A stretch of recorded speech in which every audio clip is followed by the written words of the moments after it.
Kalau konflik di Iran bisa bikin harga minyak dunia naik, dampaknya akan sangat luas. Apakah ini bisa membuat harga kebutuhan di Indonesia ikut naik juga?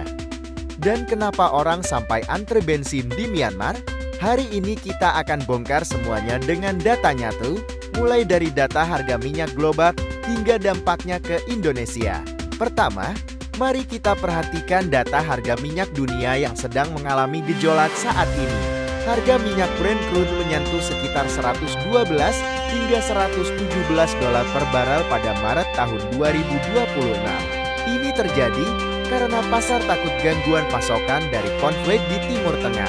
Beberapa analis memperkirakan harga bisa naik sampai 150 dolar per barel. Hal ini bisa terjadi jika konflik terus memanas di masa depan. Ini bukan kabar biasa.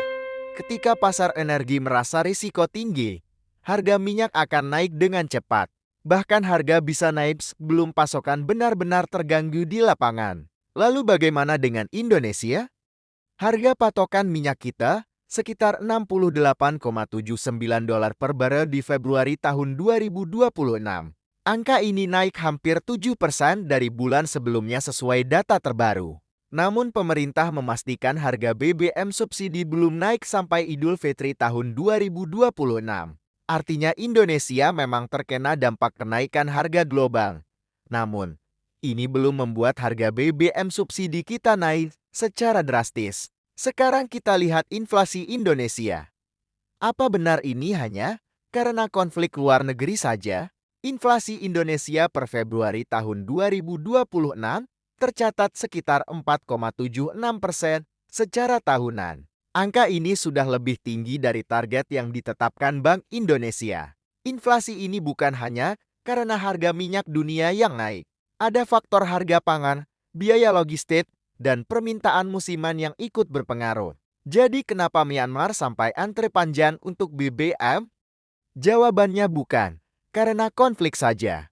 Ini karena distribusi energi yang lemah dan stabilitas politik dalam negeri.